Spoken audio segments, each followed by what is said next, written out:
So I'm going to go through each of the 5 patterns.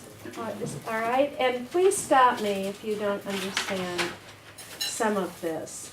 So the first pattern is the one you probably all know a lot about. And I understand you had an ATV training last year or so. And this is the kind of violence they were talking about mostly, I suspect. It's the coercive controlling violence. It's abusive, it's controlling. In some of the research it's called intimate terrorism. But it's basically a pattern of control and power with the idea that you want to dominate, you want to intimidate, and you want to induce fear in your partner. It's primarily male perpetrated, though about 5 to 13% of women may be the coercive controlling one.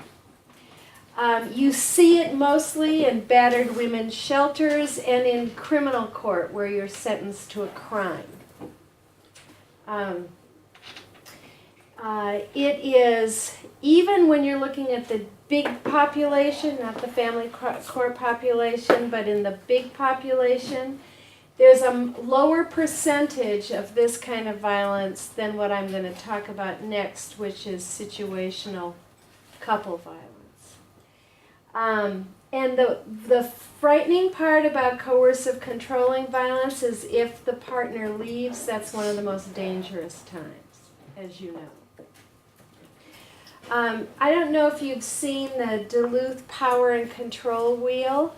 You can see it online. It's a wheel.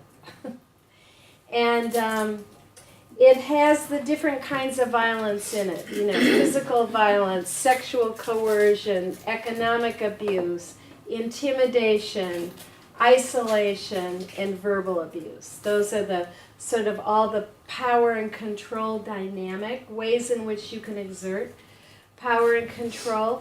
And it also talks about using intimidation just by, Marianne was talking about an example, you know, once she was sort of beaten by a fork, and now when he holds a fork in his hand like this, that kind of intimidation doesn't have to touch you again. But through looks and actions and gestures, through a variety of things, including threatening to harm or take the children, using emotional abuse, and using isolation. You know what isolation is? Yeah, okay. So those are all components of this coercive controlling violence. Now we only see, of all the violent cases that come into our practices in family law, about 10 to 12% of the violent allegation cases are this kind of violence. It's a very small percentage of the violence cases, but it's the most frightening. How many percent did you say? 10 to 12 in family court cases. It's the most frightening, it's most dangerous, it can result in death, and it must be taken, obviously, extremely seriously. But in the criminal court, it's the largest proportion of violence cases. You don't have those separate courts, so I'm not sure how to explain it. The criminal court is where people come in just because they've committed a crime, not because of property or marriage or divorce. So if you think of it as those two categories, in criminal court where people are charged with a crime, we see the highest percentage of violence cases are coercive controlling violence. In family court, where people are getting divorced, it's not the lowest percentage. Violent resistance is the lowest percentage, but it's only 10 to 12% of the violence cases. Does that make sense? Okay. The second kind of violence is the biggest group in family court, and that's called situational couple violence. And the thing about this kind of violence is it's not about power and control. like the other one was. It's not about power and control. And it's initiated at similar rates by men and women, by anyone in the couple. And in the general population of people, it's the incidence rate is actually maybe a little bit more for women than for men. But it's still in the somewhere around 12% range of the incidence rate.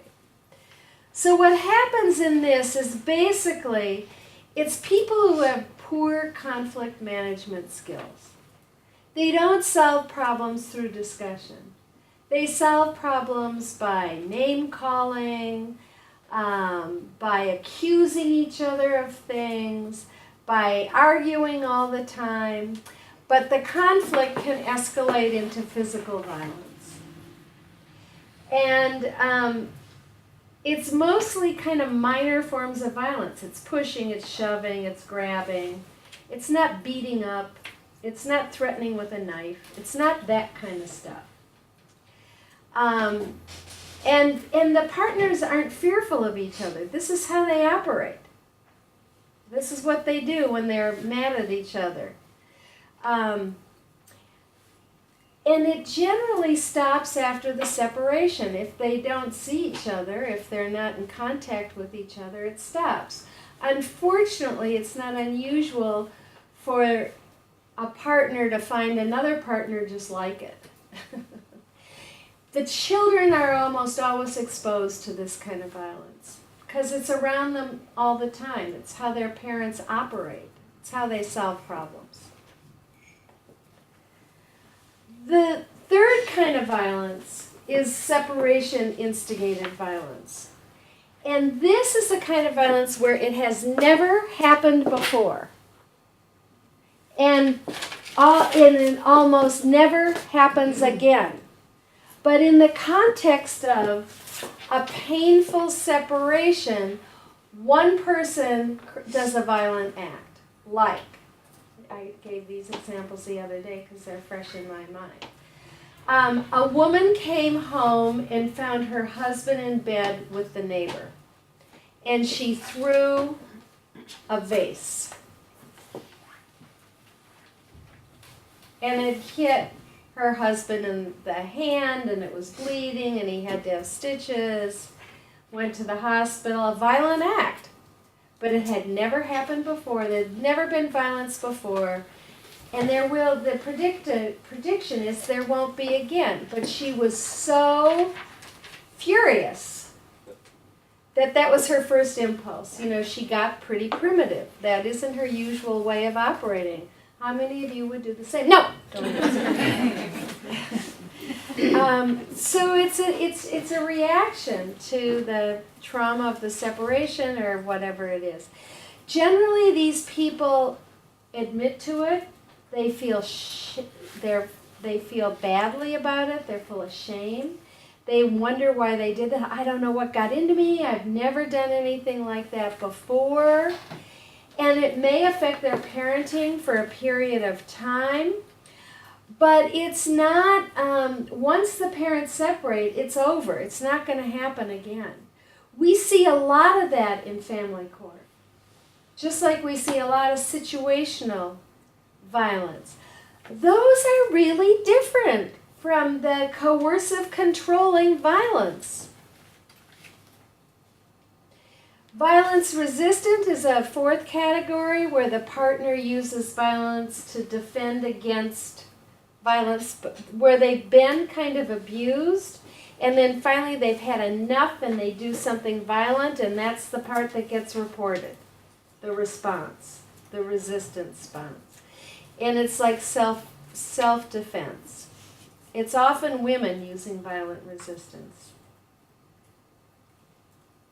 And that's a small group. And then there's the violence that's a result of mental illness and substance abuse. And that happens a lot because the correlation between substance abuse and violence is very high, as you know. And so what we have to think about is whether is basically while the substance abuse is going on and while the mental illness is untreated, we're looking at safety issues. But once the substance abuse is treated and once the person is compliant with treatment and medication for a mental illness, there's usually a big reduction in violence. Now, I'm going to quickly just do a few things here. And you're going to get these slides so you can go through them, but this is just a teaser. So when we're thinking about how do we make parenting plans based on types of violence, like for example, a parenting plan with the coercive controlling violence is going to really limit access, not necessarily to the children, except the research tells us there's a 40% overlap between domestic violence and abuse, maltreatment of children. So maltreatment of children has to be investigated, whether that's a part of this dynamic at all. But that kind of violence, certainly we need the woman or the victim protected in any way possible. Which means if the other parent is seeing the child unsupervised, there can't be any contact between the two parents at all. Generally, these cases, not always, the contact between the perpetrator and the children is supervised, but not always. But what we're looking at is potency, which is the degree of severity and dangerousness and the risk. We're looking at pattern, which is what I just talked about, the 5 patterns. We're looking at the primary perpetrator and to the extent that the parenting is deficient or not. And we're looking at parenting capacities. We're looking at how parenting is affected by the violence and what kind of discipline is used. And we're looking at the perspective of the child. Those are the 5 Ps. And then we have to do this kind of risk-benefit analysis. And basically, the way we do it is, how do we protect the kids from violence and abuse? How do we protect the safety and well-being of the parents who are victims of abuse? How do we empower the victims to make their own decisions and hold the perpetrators accountable and allow, to the extent appropriate, children to have access to both parents, to the extent appropriate? There are some cases where it is not appropriate in the coercive controlling violence cases. Not always, but sometimes. Now, Jen McIntosh in Australia says that when we develop parenting plans, in these cases, we have to be thinking about each parent's ability to take the child's perspective on the violence. So if someone says, oh, they haven't suffered from this at all, or they're making it up, or I don't believe that about this trauma stuff, that's a problem. We're looking at the ability of the parent to take responsibility for the child's experience of the violence. So in situational couple violence or in separation instigated violence, we want to know which or both parents are able to say, this was traumatic for our child. I realized that us fighting all the time really had a terrible impact on the child. We're looking for that. And then we're looking for the ability of the parents to help the child repair the damage that has been done by witnessing the violence. So we're looking at those things. You'll have this fancy chart in here. which you can look at your own leisure. And then you're going to have just a few slides that talk about, well, what's the role of the parenting coordinator in these kinds of situations. Now, I'm going to stop that, but want to know what kind of questions or comments you have. That was just a teaser.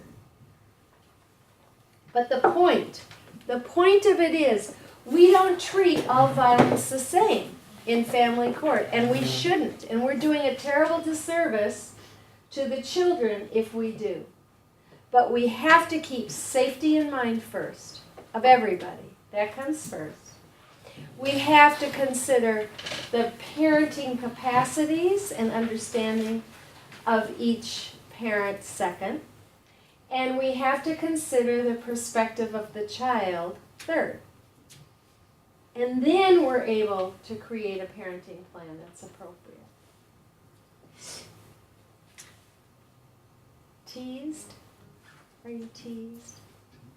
You want to know more? I think the 10 to 12% comes as a little bit of a surprise. Yeah, in family court.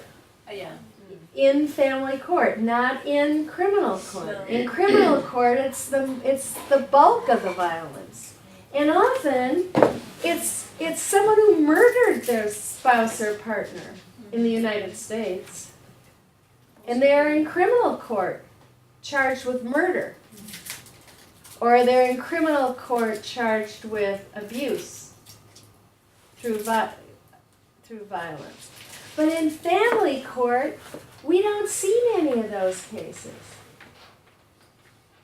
Well, we see 10 to 12% because they either aren't there for a divorce, because they were never married, or because they're already in prison and the court's already made a ruling about it. So the ones that we generally see in family court are severe, they're coercive and controlling, but no one's been murdered. But of all the violence cases in family court, it's only 10 to 12%. There is a lot of violence out there. 35 to 50% of people, if this is United States figures, have experienced violence from a partner. But sometimes it's situational. They both have experienced it. Sometimes it's because at that one incident at the time of separation. Right? Okay. All right, let's move on to our last section.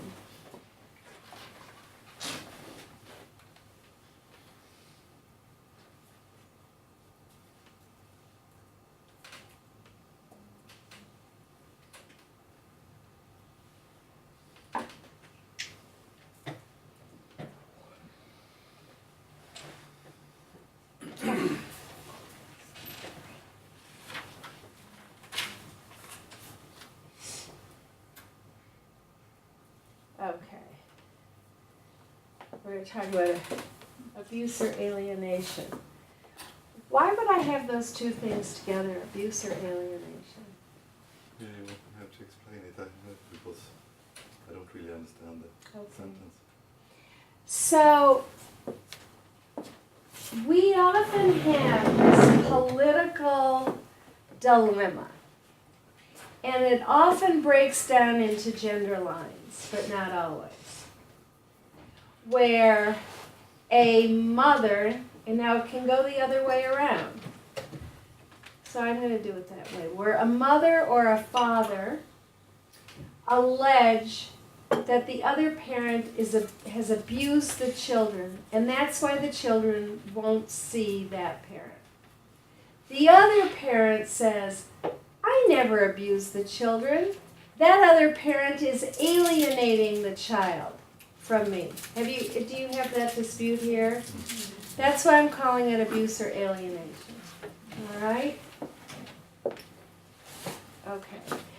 So I'm going to put it in a context. And the context is that the high conflict cases we've been talking all the way along sometimes decrease after separation, but they generally don't disappear. So about 3 years after separation, we still have 10 to 15% of those cases as high conflict cases.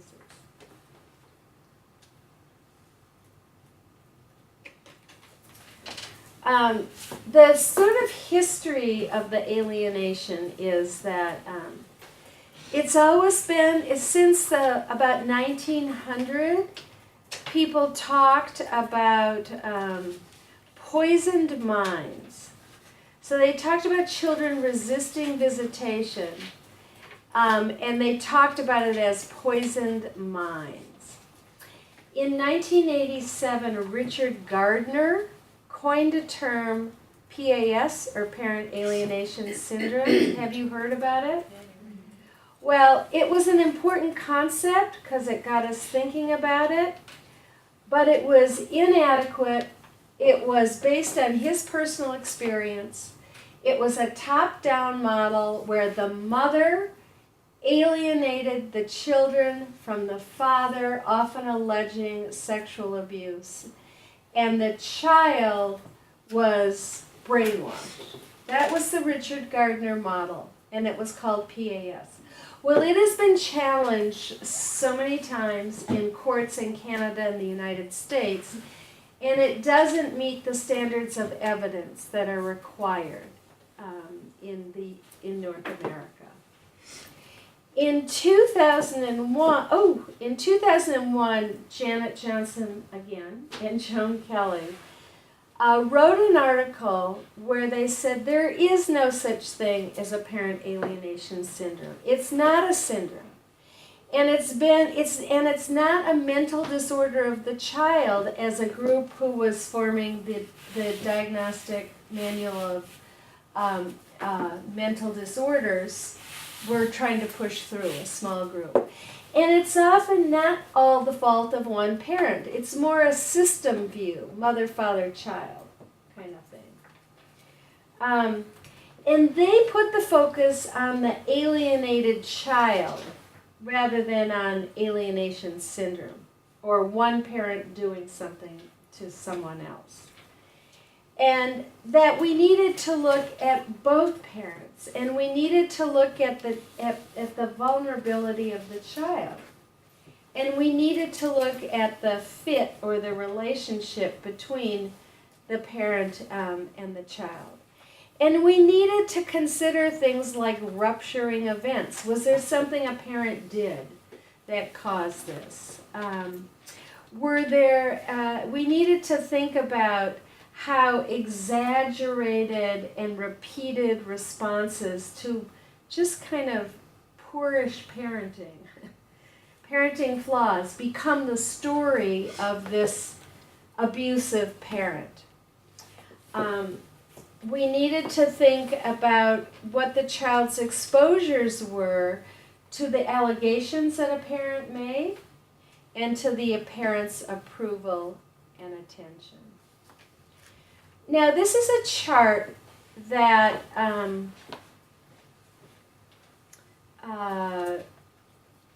Leslie Drozd and Nancy Olison put together. And basically, the chart says, during normal development, kids feel closer to one parent or another at different times in their lives. Like babies may be more close to their mothers, 6-year-olds may be more close to the opposite gender, and sometimes the affinities are just about shared interests. We both like to play hockey, or we're both interested in art, or whatever it is. Or sometimes it's just a temperamental match, My mother has a difficult temperament, and a child has a difficult temperament, and we just clash all the time. It's not about anything other than sort of these normal developmental things that we see. And then we can look at abuse as another column, where there's child abuse, substance abuse, and domestic violence, interpartner violence. And we can look at what's the child's reaction to that, what's the parent's reaction, what's the parent's behavior. Is the child who's been abused identifying with the aggressor? Is there sabotaging by either parent going on? And does that lead to estrangement? So difficulty seeing each other. On the last column of parenting problems, we're looking at alienating problems, being misattuned, that can be temperament, that can be just not connected to your child, being an intrusive parent, being too permissive or too rigid, being self-centered, or being enmeshed, like this. So that's those are the kinds of things that cause a child to reject or resist contact with a parent. There are lots of reasons. They're not all alienation. There are lots of reasons. Normal reasons, because of abuse, so realistic kinds of things, because of parenting problems. So Kelly and Johnson described the alienated child as a child who freely and persistently expresses unreasonable negative feelings and beliefs toward a parent that are disproportionate to their actual experience of the parent. So the sort of key words in there are persistently, are unreasonable negative feelings and beliefs, and disproportionate to their actual experience. Do you understand? Okay. And we need to look at that versus what we call either justified rejection or realistic rejection or estrangement. And that's when, for example, a child is resisting contact because they've been abused, because they've witnessed domestic violence, because one of their parents has really poor parenting. Not your normal poor parenting, but really poor parenting. Or because there has been a parent remarried and the step-parent has rejected the child, and the child feels they don't want to be with the parent who's supporting that rejection. One of the things that helps me think about a real alienated child is the 8 R's. And that is, the child rejects. The reasons are trivial, little, there's no detail, they're unelaborated. They are rigid. They won't consider other alternative views or explanations. They repeat over and over and over the same story. Rehearsed, it sounds like it's been rehearsed. Radical because it's so extreme and doesn't stop. Relatives because often the whole family is included in the rejection. I had a case where the family was French-Canadian from Montreal, and the father's and his family, his whole extended family, lived within a square block. And the mother was the rejected parent. Actually, the mother was Swedish. She was the rejected parent, and she had no family in Canada. So, and there were 3 kids. And so anytime the whole block of extended family supported the father and supported how bad the mother was and supported that the children should never see the mother. So not only were these kids exposed to the father's sort of unrelenting views of how bad the mother was, but they lived like within a barricade, a square block of everyone coming in and supporting that view. It was quite amazing. And there's no regret. The 8R is there's no regret. So the kid, the alienated kid has no empathy for the parent, has no, she doesn't deserve to live. Those kind of statements come out of an alienated child's mouth. Or, why should I spend any time with him? He's done nothing but abuse me. It's just not forgiving in any way.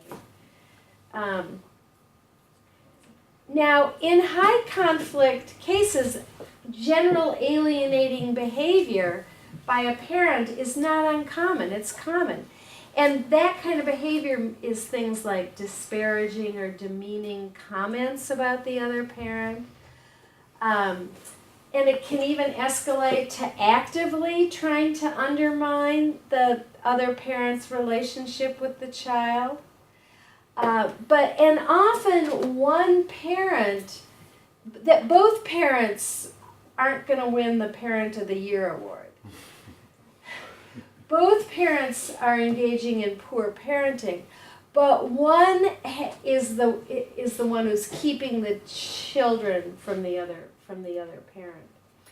But despite that, despite all these kinds of alienating parental behaviors, most children aren't alienated. That's kind of common stuff with high conflict families, isn't it?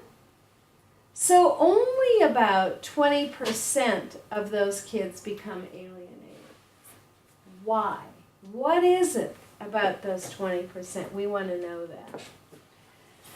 So, first of all, alienation doesn't really begin till about age 7 because real alienation. You can see a resistance that may be alienated in younger children, but real alienation, the kind that's so entrenched that it's so hard to change children, doesn't really happen until kids are at least concrete operational. In other words, younger kids are so egocentric, they're going to respond to a parent being really nice. And they can't hold on to the story that they have to hold on to keep repeating the bad thing.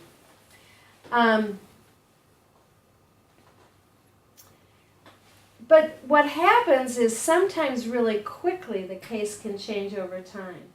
To a kid who still is resistant but goes with the other parent, to all of a sudden, boom, I won't go. I'm done. So why do we even care about this? What are the negative effects of alienation? It's emotionally harmful to kids. Loss of contact with a parent and extended family can be very harmful to a child. They lose half their identity. They reject one half of themselves. They tend to perceive themselves as a victim. They lack insight and self-reflection. They tend to have constant interpersonal problems themselves. They become very defensive. They won't take responsibility for things. They're seeking confirmation of their beliefs. Their energy is focused on blame. They have these self-hatred, self-esteem issues. And because of blending memories, they actually come to believe unfounded abuse allegations. So if you talk to a 15, 16, 17, 18-year-old, they often are convinced that those allegations are true. And even if I show them a photo album of their first 9 years of life, with hugging their, let's say the mother is the alienated parent, hugging their mother, standing there lighting birthday candles, they'll say things like, that was staged, they made me do that, that's a photoshopped photo. I mean, really, that kind of thing. You see more ultimately behavioral disturbances in alienated children, including aggression. And developmentally, what we see is that when younger kids are exposed to the under 7-year-olds, particularly exposed to alienation dynamics in the family, they're confused. They don't really get it. And they try to get it, but they don't really get it. But that often leads to alienation later, and again, as I said before, quite quickly. When a child is so enmeshed with one parent, they share the same beliefs, the same views, kind of thing, that interferes with their own identity and developing their own autonomies, being able to separate. And that may affect peer and social relationships. Those are kids who maybe aren't going to go sleep, have overnights with other kids. I need to be with my mommy. They have problems with reality testing because their reality testing has already been so screwed up by what people have told them, which isn't necessarily true. And then they often have depression, low self-esteem, and substance abuse issues. So it's a big deal developmentally for a child. Now, all the cases that we see are there's like a continuum. It's like low to high conflict. There's a continuum of abuse. There's really severe abuse. And there are milder forms of abuse. There's a continuum of attachment from secure to insecure to disorganized. And there's a continuum of alienation, which goes from that normal affinity, alignment, to estrangement, to alienation. And there's a continuum of parenting, from poor to good, and also of child vulnerability. So all of these, all the cases that we see sort of fall on a continuum. And we really are we're going to consider the abuse and the parenting and the alienation continuum to understand this dynamic. So the abuse continuum goes from punitive to abusive parenting.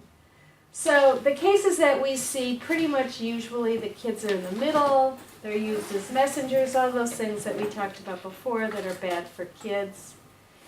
Then it goes to if a child is rejecting a parent in some way, where the parent becomes punitive, starts yelling and screaming at the child, and fine, you don't want to see me, I don't want to see you, that kind of behavior. Sometimes kids are physically forced to comply with the parenting plan. Sometimes the other parent is threatened, and the pets are threatened, intimidation. Sometimes there's child neglect, emotional abuse, or child physical abuse or sexual abuse, or violence to the other parent. That's an abuse continuum. Now,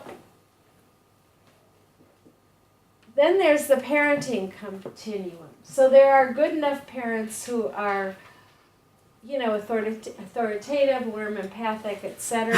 Those are the good enough parents. They're the compromised parents who, with help, can become good enough. They may be self-centered. They may be too rigid.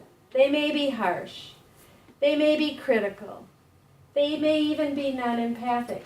We can help that parent. The parenting coordination process helps that parent, and good parenting guidance and coaching helps that kind of parent. Then there's the impaired parent, the parent who has substance abuse or mental illness or personality disorder that interferes with parenting. Often those parents can become good enough parents. They're compliant with treatment, if they stop alcohol abuse, if they're work done enough, parenting, right? Those can become good enough parents. But then you have the neglectful or abusive parent who need more intervention. What kind of interventions do you have for your child protection cases?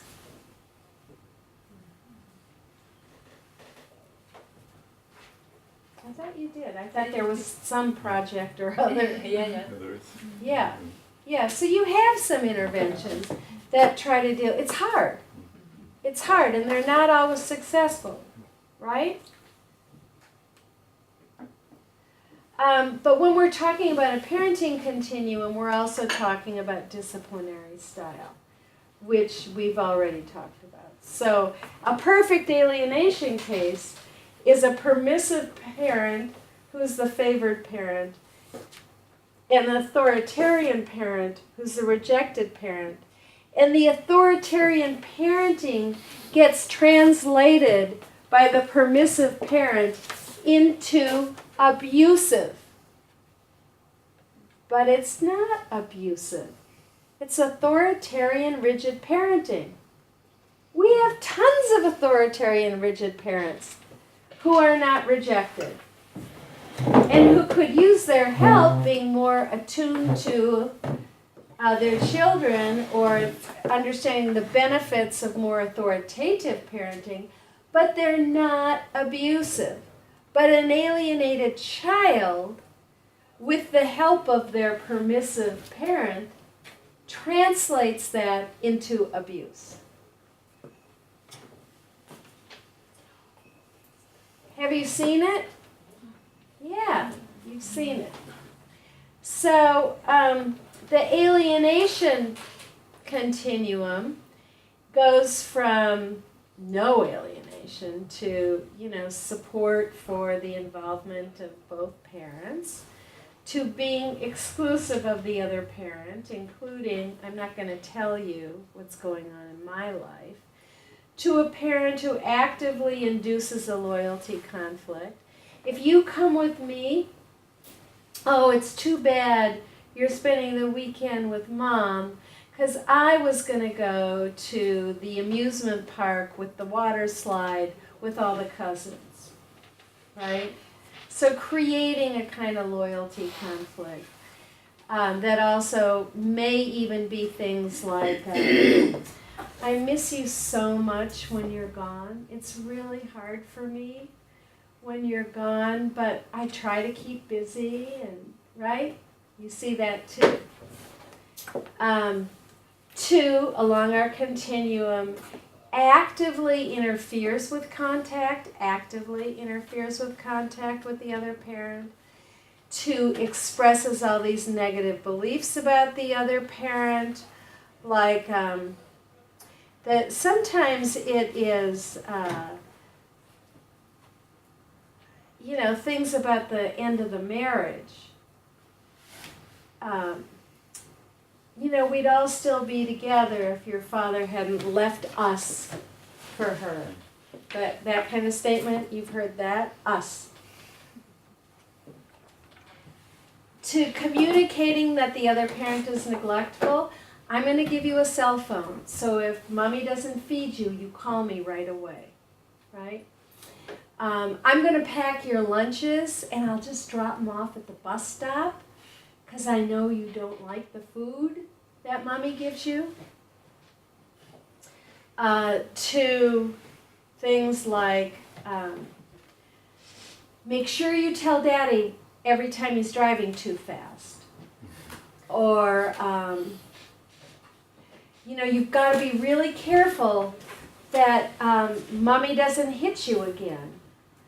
Or if Mommy's drinking at all, you call me right away because I don't want you I don't want you to be harmed in any way. Those kind of active statements, so this child starts thinking, this other parent is a bad parent. So here's some examples. Denigrating the other parent, extended family, even pets. That stupid little dog. Creating a need for the child to hide information, providing warm involvement in return for loyalty, And on the other hand, if you don't take my point of view, I'm going to exclude you. I'm going to take Sarah to get her nails done. You can stay home. You can decide whether you see your dad or not. They don't get to decide about going to school, but they get to decide whether to see a parent or not. Creating fears through false allegations of abuse. I love it when kids say things like, Daddy beat Mommy when I was in her tummy. So they have these stories that have been passed on to them, so to speak. And then arranging those fun events that conflict with visits. So this is a kind of example of the warm involvement in return for loyalty, rejection for own point of view. Just remember, son, it doesn't matter whether you win or lose unless you want Daddy's love. So when we think about the child on this alienation continuum, the first kind of mild alienation is when the child's kind of ambivalent. They're not really sure. They can take sort of two perspectives about family, but they only make, so they're still kind of feeling connected to both parents, but they only make negative statements about one parent and are more resistant about that one. That's a mild kind of alienation. And if you address that early on, you have a fair amount of success.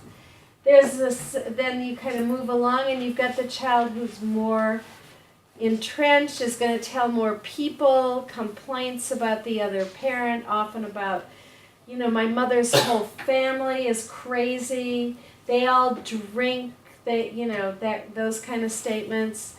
They're still going and seeing the other parent, but they're resistant to it. And they can express some love for the other parent, and they're able to remember some good times. That's kind of moderate. But then the ones that are the hardest and that, are the most difficult for all of us are the severe alienation cases. And that's where a child absolutely refuses to see the parent. There's no ambivalence. They don't have any feelings that they talk about other than hate and anger toward the other parent.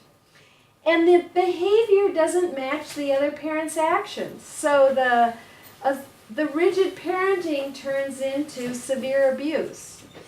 That's how they, think of it and describe it. They are scornful, they say only negative things about the other parent, and they say things that, the other parent doesn't correct.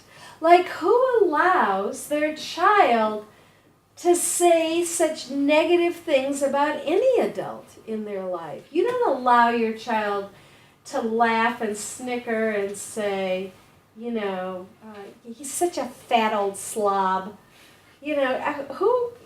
But the other parent does allow that. Or he could care less about us. The us is the big thing. They freely talk about their dislike of the other parent, and they say, I don't want anything to do with the mother, the father, ever, ever, ever. They're dead to me. We're so much happier without her. We're doing just fine without him. Those are the kinds of statements. Have you heard that? Yeah.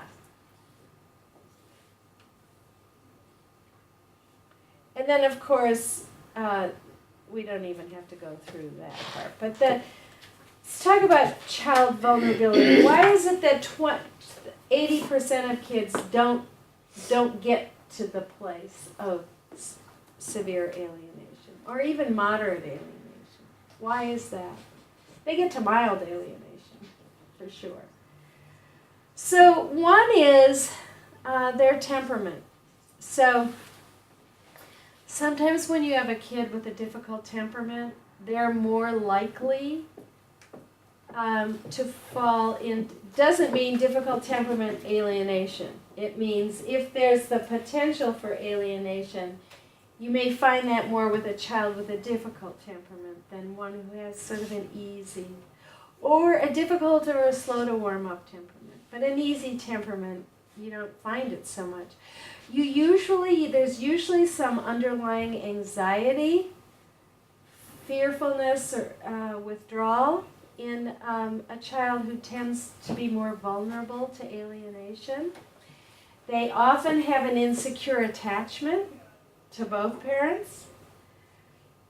The fit between the parent and the child isn't that good. They may have special needs. And sometimes the family is pretty isolated, and the family is pretty isolated within just a family network.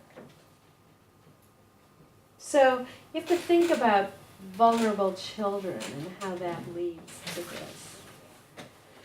Now, again, what I want to make really clear is when a child is resisting contact with an abusive parent, that's realistic estrangement. That makes more sense, right?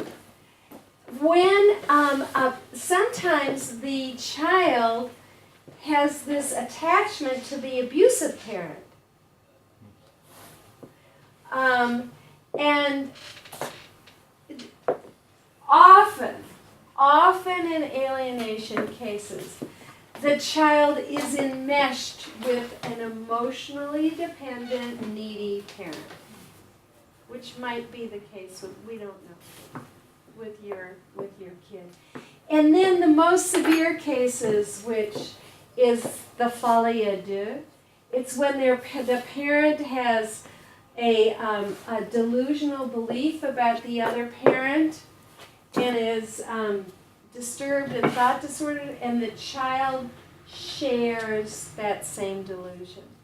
So, for example, I'm going to talk later about some interventions, and one of the interventions is a camp that we run, which I'll tell you about, and I have brochures about it as well. And in this camp, we had a family. The kids hadn't seen their father for 2 years. They'd had some supervised contact ordered by the court where the kids jumped out of the car on the highway. I mean, horrible things. And what happened is the mother, she had all these fixed delusional beliefs about the father, and she really did believe them. And the kids were really isolated. She homeschooled them. They, were not allowed to, she did all this religious stuff at home with them. They weren't allowed contact on the outside. She had all these examples of the father's abusiveness, none of which there were any findings about at all. And the children shared all of those beliefs. And she said things like the father's new wife's father, who was a judge, was part of the mafia and was going to kill them. I mean, it just went on and on. But she was delusional. But the children shared that delusion to such an extent that I was starting one activity with the kids, and I was doing some role plays. And before we did the role plays, we did a relaxation activity. And there were 2 boys, and the older boy whispers to the younger boy, "Don't do this. This is a cult."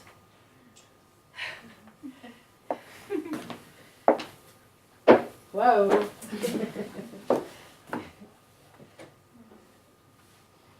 Sometimes realistic estrangement can coexist with alienation. This is an important concept because sometimes the child did witness domestic violence or had an experience of their own abuse or were exposed to significantly neglectful or bad parenting. But Now it's a new time, and the story about that, about whatever it was that happened, became exaggerated and bigger and more dramatic than it really was. And that those things had there now been treatment and interventions and all these things, but the child still carried this story around.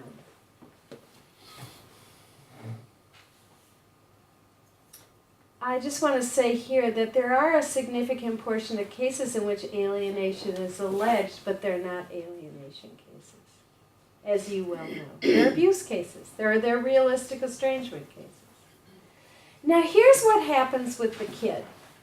There's this cycle of fear and anxiety that happens. So a parenting flaw, a parenting, mistake, a poor parenting piece or incident is repeated and exaggerated by the favored parent. Remember when your mother, whatever. Remember when your mother used to make you sit in a corner when you were bad. And it goes from sit in a corner for, like in the delusional one, for 10 minutes to all day. Now the kids are believing it was all day. 6 hours, all night, things like that. The child's exposed to that story over and over and over and begins to shift their view of that rejected parent. And they begin to see that rejected parent as abusive or unworthy or whatever it is. And then the child becomes more anxious when they're going to go or be with the rejected parent.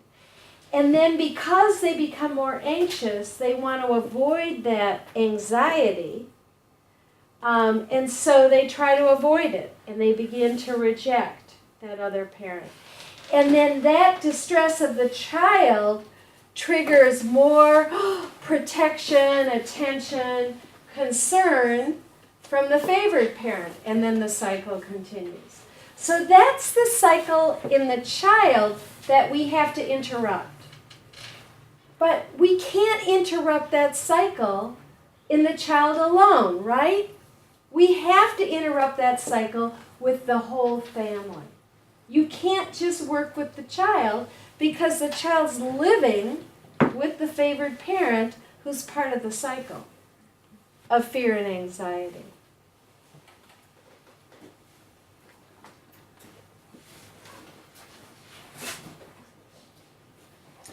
Now, some other things we have to think about with the parents in relation to that is where the favored parent keeps putting that spin on the rejected parent's flaws. This is kind of the same thing, and then that's really the same thing. Never you mind. So one of the things we have to think about with the favored parent, who here is called the aligned parent, is were there any rupturing events that, created this kind of dynamic? And what were the parents' behaviors and reactions? And how did they begin to exaggerate and repeat stories that then became the story? And that the child was exposed to all of that and got a lot of approval and attention from that parent. And how enmeshed are the favored parent and the child? And what's the temperamental match between the child and the parent? Those are all things we have to be thinking about when we see these cases. And from the rejected parent, we have to think about what were the rupturing events. And what are their disciplinary practices? And what are the real incidents of poor parenting? And can they talk about them? Can they identify what they are? And can that parent understand the child's needs and interests and emotions? Are they attuned to that? Even if they haven't seen them in a couple of years. Can they talk about what they did know about the child and what they imagine now? And what's the history of that parent-child relationship? When we're looking at the child, I gave you the 8 R's before. You can narrow it down to 4 R's if you want. Rejection, rigidity, repetition, and radical, which I've already talked about. Somehow did that get in there? Okay, I want to give you a little, this comes from Nick Bala, who's a law professor at Queen's University in Toronto, Canada. And these are data that he put together. These are data, Canadian data, from 1989 to 2010. Look at the increase in court decisions that use the word alienation. Now, of course, that's because there's more awareness about the issue. But we're now talking about a significantly greater number. And the Australian data suggests that only slightly more moms than dads make more unfounded claims of alienation, which is right here. That the mothers making 28% claims of no alienation, 20 of alienation. The mothers, 48%. 28% of the 48% there was no alienation, and 20% there was alienation. With the fathers, who made 25% allegations of alienation, 10% were unfounded, and 15% were founded. But if you look at the ratio of the blue to the red, the mothers made, in terms of the ratios, slightly more unfounded allegations, but many more allegations.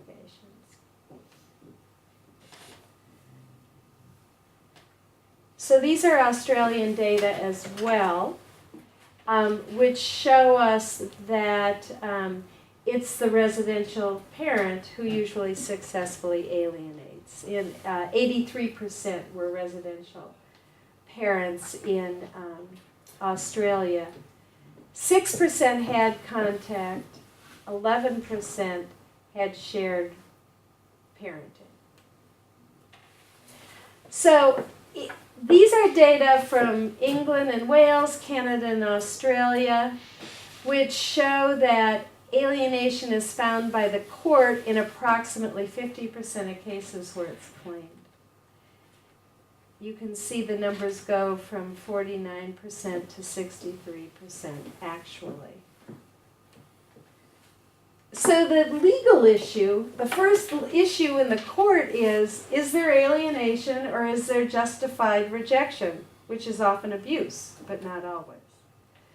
And then, if there are abuse allegations, are they founded or fabricated, made up?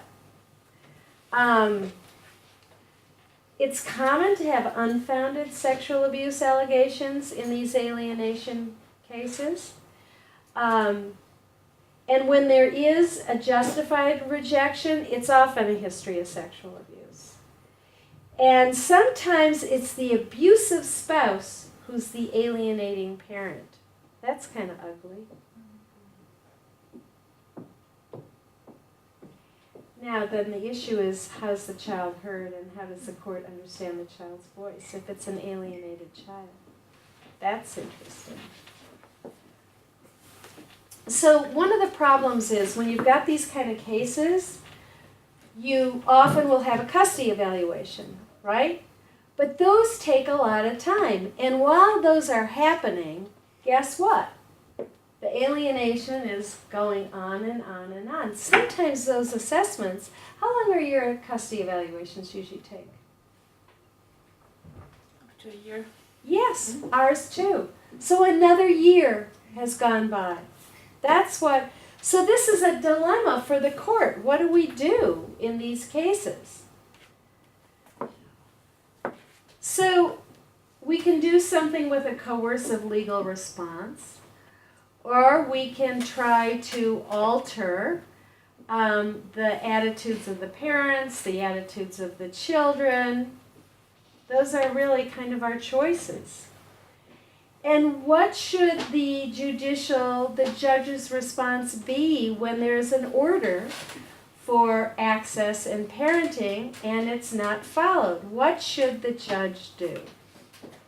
Well, one of the things that's really helpful is to set review dates. Okay, here's the order. I want to see you in 3 months. And if you violate the order, this is what's going to happen. For the court to stay involved and take a very hard line.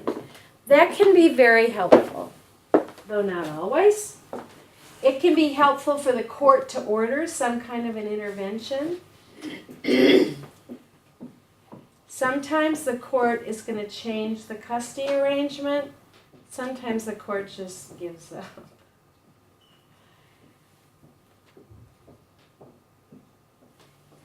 Let me go to here. Let me go right to here. Okay, let's talk about interventions when a child is alienated. So when should there be an intervention with mental health professionals? Do you have contempts here? When people violate an order, we call that a contempt. What's it called here? People violate an order, and then the person who didn't violate the order goes back to court and says he or she violated the. Okay. So when there are a lot of those, that's a time for an intervention to take place. When there is potentially abusive and alienating behavior, we really want to be involved. And particularly when the abusive parent undermines a relationship with the victim parent. And we want an intervention when there are no findings of abuse, current or past power and control kind of violence. We definitely want an intervention. The goals for our interventions are the following. First of all, to decrease the child's that anxiety-fear cycle. Decrease the fear, decrease the anger, decrease the anxiety.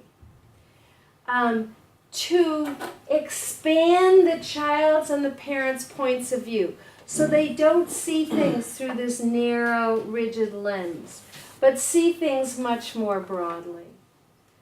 To change the child's perception so the child doesn't just see the parent as all or nothing, but has a more balanced view of each parent.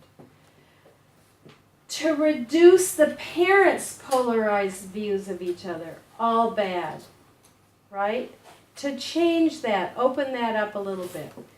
To decrease the conflict between the parents, improve parenting skills, improve their working relationship, improve the parent-child relationships, decrease the parent-child conflict, and improve communication.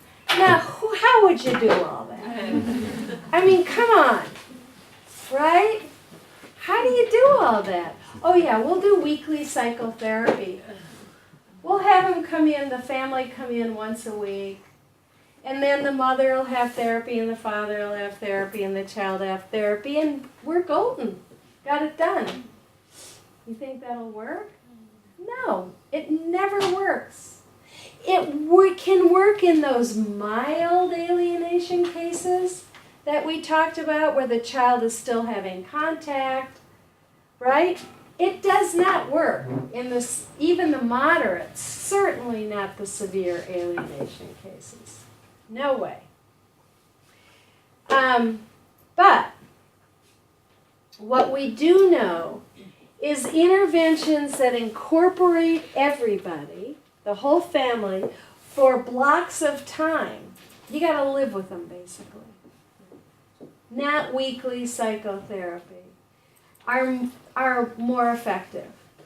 And what we do in those interventions is the following. We educate the parents and the kids about memory, about how memory gets distorted, about blended memories, and we do it through multimedia. We do it through videotapes and optical illusions and all kinds of ways. We teach everybody problem solving. And it gets down for the kids to the basics like, this is a case. Jazz hates her father so much that she wants to change her name. Well, how have you tried to make that happen? Well, my mother and I went to court to do it. And the judge said, we couldn't do that until we had until we came here, and I hate it here. Okay. Well, let's as a group, because we've got now a group of kids, let's as a group figure out how might Jazz talk to her father about changing her name and hope that she can. So we problem solve.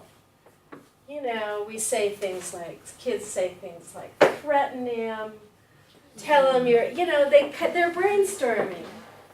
And then we finally get to, and they choose the solution that we set up a meeting with the father and the father's therapist, and I'm going to go with the girl, and we practice how she's going to tell him what she wants so that he can hear it. So we practice things like, I hate you and I want to change my name.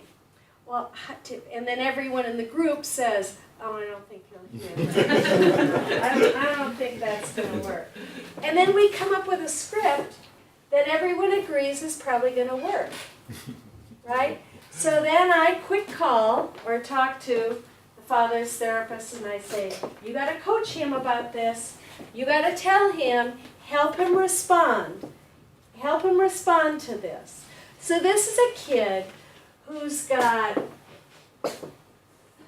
she's 15, she's got purple hair, she's got piercings all over, she's just a tough, angry kid. She says, I started doing cocaine when I was in 7th grade.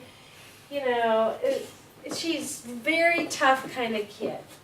And I hate my father, and I want you, this is the kind of kid she is. So we go into a meeting. It's me and Jazz and her father and her father's therapist. And and she says in the most mature, she sounds like a different person. I'm here because I really want to change my name, my last name. And I feel it was a multicultural family. He was Persian, she was Mexican. She said, and I identify more with the Hispanics, my Hispanic family. And the judge said I couldn't change my name unless I came here, so I came here. And I'm wondering if you'd let me change my name. Just calm, mature, no crazy talk. And he, who'd been coached and who had listened very carefully, and he said, you know, I understand your request, and I'm not opposed to your request. The only thing I would ask is that before you change your name, we together go to therapy for, I think he said, a year, every week. And she said, how about once a month? Just like that. How about once a month? He said, okay. And then we wrote up an agreement. Jazz and her father will attend therapy once a month. We name the person until this date for 12 months. And then after that, Jazz may change her name with her father's agreement and permission. And they both signed it, and the two therapists signed it. So we use a lot of problem solving. And the group, and we do a lot of group work because the power of the group can be really important there. We teach how you manage your emotions, you know, how you can, emotional regulation. We teach empathy to everybody. We start with the parents. You guys want to raise healthy children. I know that. That's what you both care about, more than you want to destroy each other. So that's kind of the theme that we start with. We teach the parents conflict resolution, communication strategies, coping mechanisms, because they get triggered pretty easily. So what happens in effective interventions is the child has a safe interaction with the rejected parent. They have to be able to have that. They see or they hear about both parents working together in a safe way. That's a shock. The children become somewhat desensitized to the rejected parent. They don't want to spend time with them, but the fear and the anxiety is reduced. The parents increase their knowledge of the impact of the conflict on their child. They increase their knowledge of what it is that's really hurting the parent-child relationship. And again, it can't happen in weekly psychotherapy because the child goes home with the favored parent for a week. Guess what? So this is one model that we've developed, and I don't know if there are enough of these to go around. There's all the information that's on www.overcomingbarriers.org. We have this 5-day camp that's called Overcoming Barriers Family Programs. If you can imagine a camp, it's hard to imagine. And we also have an intensive one family weekend intervention. And here's what makes it different. It involves both parents and the children in this intensive program. Usually the court orders them to go. Otherwise one person won't want to go. The favored parent. Why would they want to go? So it usually is ordered by the court. We have morning psychoeducation groups. So all the favored parents are in one group, all the rejected parents are in another group, and the kids are in another group. And if there's a big age difference, we separate and have 2 kids groups. And there's a lot of role-playing that goes on. And then in the afternoon, they're in a camp. They do camp activities. They do arts and crafts, they do cooking, they do fishing, they do swimming. And there are just kids group activities, and by the 3 group activities, they're all camp activities.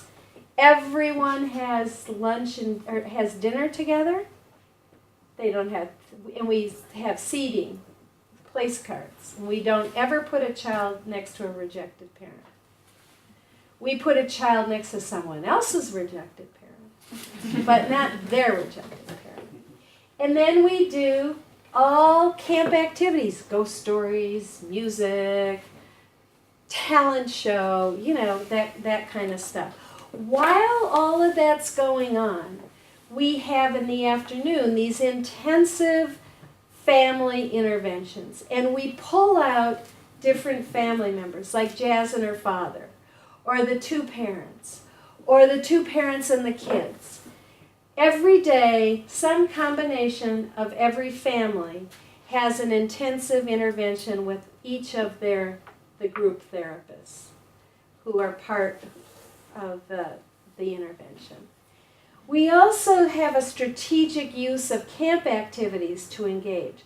Like we might, after an intensive intervention, have an agreement between a child and her rejected father that they will go for a hike with one of the staff counselors. And that if the child wants to come back with staff, she can. But it's different kinds of things that but everyone has to agree to it. Nothing is ever imposed on the children.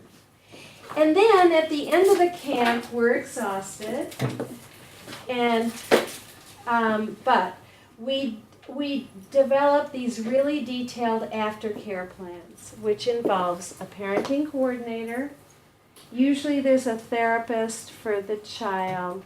Sometimes there's a family therapist. It just depends.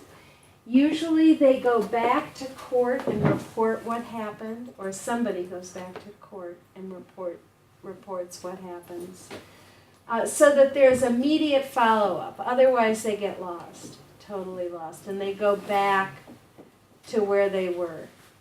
So the parenting coordinator's role in this is, and I've got 3 slides to go, just so you know, is basically to make referrals as needed, to make sure the aftercare is going on, to include other professionals, to continue with dispute resolution with the parents. Now, what happens when the treatment doesn't work? It doesn't work when there's severe psychopathology of one of the parents. Like that mother I told you about with the delusional belief system. You can't break through a delusional belief system. And so your screening has to pick that up. Our screening didn't pick that up. We had 2 custody evaluations we reviewed. We talked to everyone involved, and no one saw that until we saw it at camp. So paranoia and encapsulated kind of psychosis, severe untreated mental illness, sociopathy. We don't ever take current substance abuse. We don't ever take a current protective order. If there's been never for coercive controlling violence, ever. So the treatment's not going to work in those situations. Now the conundrum, the difficulty is weighing the harm of the child staying in this severe alienating family situation versus the risk to the child of changing custody. There was a very famous case, for example, in Canada, where they changed custody and the kid killed himself. There was another case in the United States where they changed custody and the kid ran away, and actually, to my knowledge, hasn't been found. Now these are like 15-year-olds, 14, 15-year-olds. So the court's dilemma of weighing what are the risks to the child of harm if you change custody, harm to self if you change custody, as opposed to staying in this really terrible situation where the kid's functioning is impaired. Cognitive processing, social, emotional, impaired. It's a problem. It's a real problem. Okay, that would be it. Any thoughts and questions? Comments? I know you're all exhausted, you want to go home, but is there anything you want to comment on and bring up, ask?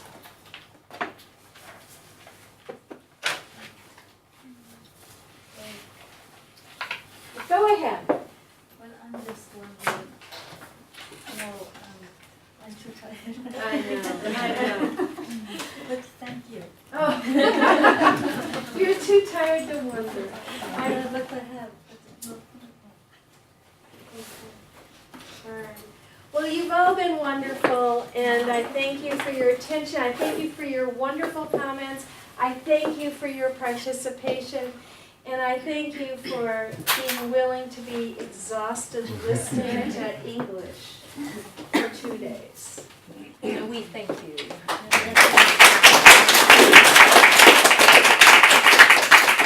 Keep up the work. Yeah.